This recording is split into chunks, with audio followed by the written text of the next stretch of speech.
Hello everyone, my name is Heath Jones from the History Seekers podcast. You can find us every Tuesday night on Spreaker.com, or you can listen to the recorded version on iHeartRadio. When I'm not over there, I'm over on Monday nights on American Digger Magazine's Relic Roundup. I'm a co-host there. And speaking of American Digger Magazine, that's why I'm here today. I'm writing an article reviewing the Minelab Pro-Find 35 on the left and the Minelab Pro-Find 15 on the right. Okay guys, we're going to start out with the Minelab Pro-Find 15, and this is the box. Let me read a little bit about what it has. Great performance, excellent value, splash-proof design, high visibility, audio indication, and a holster included. Let's open the box up and see what's in there. You get your instructions. I'm going to set those to the side. This is the unit. Comes with the holster. And one thing I noticed about the holster, it's the kind you have to stick your belt straight through the loop on the back. Like that. Snug fit. Should fit most of the bigger belts though. It's looks to be a couple inches wide. So it should fit most of the larger belts. Doesn't have a snap, so you're not going to be able to use this holster on molly. But chances are, if you're using some sort of molly rig, you probably already have a holster that you prefer. We're going to set this to the side. And of course the pin pointer. The pin pointer has just the on and off button. This is the 15 model. So just the on and off. You got the speaker in the back, and of course you see the Minelab genuine sticker on the back, so that way you know it's a genuine Minelab. All right, let's set up and see how this performs in the test. Okay, we've got the Minelab Pro-Find 15. We're going to start out with a 1943 silver quarter.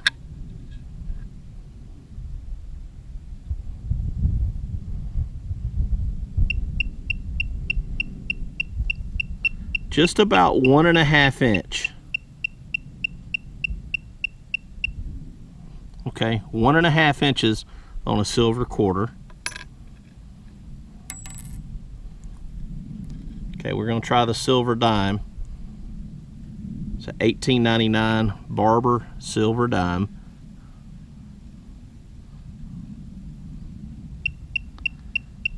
Just a little past 1.25, so just a little bit better than 1.25 inch.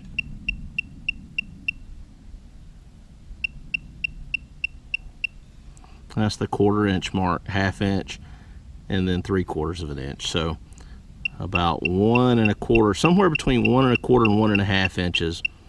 Realistically, we're going to call that 1.25.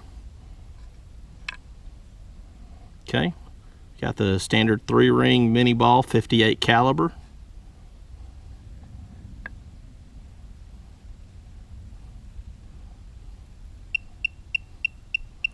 1 3/4 of an inch.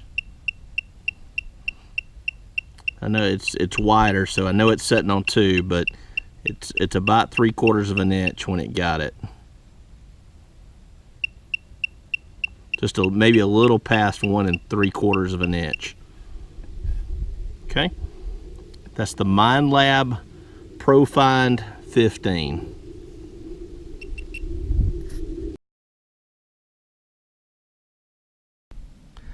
The Minelab Pro-Find 35. This is the pinpointer I've been really excited waiting on. Let me show you why. Ferrous Tone ID. That's a feature that no other pinpointer has on the market today. The other technology that I thought was really cool, DIF. I had no idea what this even was when I first heard about it. Went to Minelab, found out basically these pinpointers are made not to interfere with your detector like other pinpointers. Again, another advancement. Audio and vibration indication, high visibility, waterproof to 3 meters or 10 feet, adjustable sensitivity, holster and lanyard. Let's open it up and see what's inside. First, you'll notice fuller battery, 9-volt. It's included with this pinpointer, whereas it's not included with the Pro-Find 15. We're going to set that to the side. Now, personally, I prefer an Energizer or a Duracell, but I've noticed a lot of the times you really can't tell the difference, or if there's a difference, it's very minute. I'm going to use that in a remote or something like that, but we're going to talk more about that in the article. The Pro-Find manual. We're going to set that to the side. Also comes with this lanyard. Now this lanyard reminds me a lot of the lanyards that you see with cameras, the smaller digital cameras and that sort of thing. Personally, I prefer a lanyard that connects to your belt and drags the pinpointer behind you if you leave it sitting by a hole. But that's just me. I could foresee a use for this maybe with water hunting, and some people may actually use it for land hunting, but I have my preferences. You have it if you decide to use it. Next is the holster. Pretty standard holster. Slide your belt loop through. It looks to be about 2 to 2.5 inches wide, so it should accommodate the larger belts. It is going to be a snug fit if you have a thick belt, but this material should give a little bit and will loosen up. You'll notice there isn't a snap here, so you're not going to be able to use this with a molly rig if that's what you use. But chances are, if you're using a molly system, you probably already have the holster that you prefer anyway. We're going to set that to the side too. Next is the Minelab Pro-Find 35. You'll notice immediately that there is an LED on this one where there is not one with the 15. Of course, your standard on-off button. But what I really like about this Minelab product is the plus and minus button. It's right there. Now, you can easily adjust your sensitivity by just hitting the plus or the minus without having to fumble through settings, and I think that's a major benefit. Now let's see how this performs in the test. We'll get set up and we'll be right back. Okay, we're going to start out with a silver quarter, Minelab Pro-Find 35.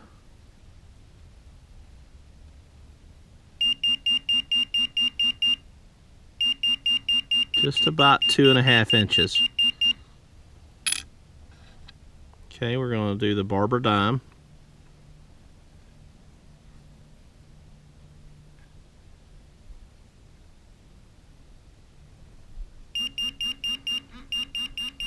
Two and a quarter inches.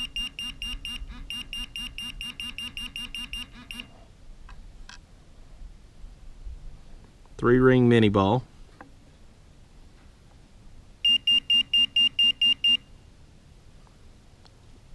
About 2 3/4 of an inch. Maybe just a little past 2 3/4 of an inch.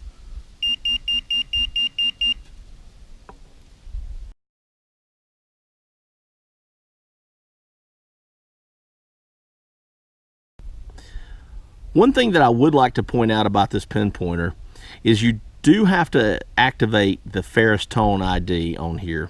So before we even get started, I'm going to turn that on. We've got it max sensitivity.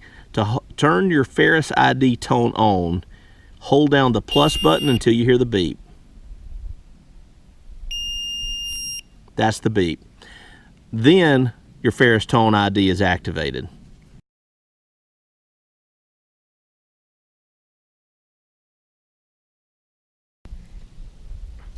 All right, the next test we're going to do a recovery test.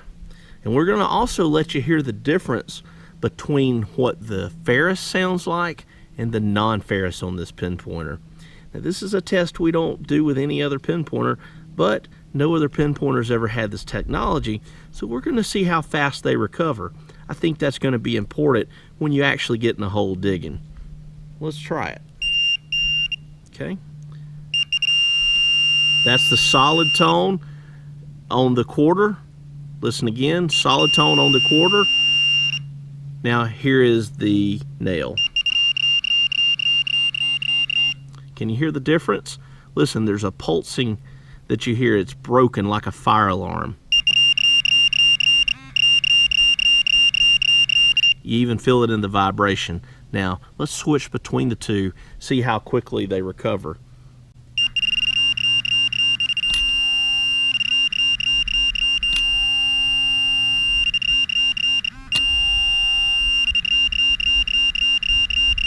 That's pretty good. Now, let's see another test. Let's take the nail and put it on top of the coin. Let's just see how that does. My other concern was what happens when you have a nail hiding or laying over a coin. Will you be able to get the coin, or would this cause you to miss the coin thinking you're digging a nail? Let's try it and see. We're going to touch the nail. We're touching the nail, but you hear the coin when they're that close.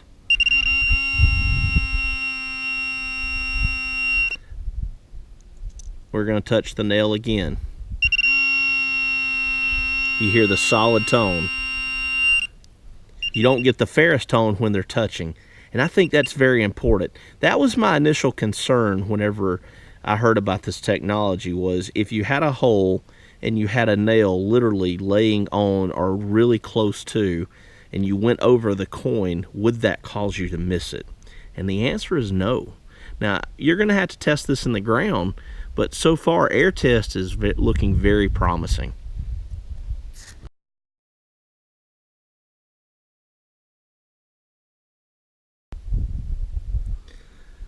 Just from the air test, which pinpointer would I go with? The Minelab Pro-Find 15 or the Minelab Pro-Find 35? A serious relic hunter or coin hunter is definitely going to want the 35. It's just got great features. It's got the Ferrous Tone ID. It's got the performance increase. It's something you're definitely going to want. At the price that it's coming in at, $129, it just makes sense. It's waterproof and submergible. If you need something as just a backup, or maybe you're on a really strict budget, you're going to have a hard time finding something better than the Pro-Find 15. At $99, you can't beat it for the price. It's splash proof. You can't submerge it, but you know, if you get caught in the rain, you're going to be okay. You know, you drop it in a mud hole really quick, I would imagine it would be fine. This pinpointer, if you have a kid interested in digging, you don't want to spend as much money, this is definitely something to give a look. My choice though is going to be the 35. We're going to test both of these out in the field, and we're going to talk more about them in the article and see how they perform in real world environments and submerging and that sort of thing.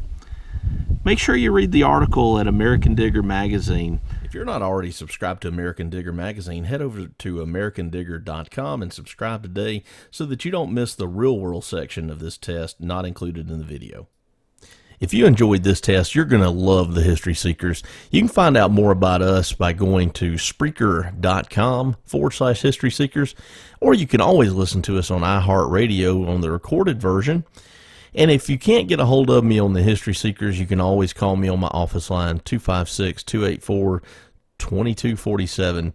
I don't think I ever get tired of talking detecting. Look forward to talking to you sometime soon.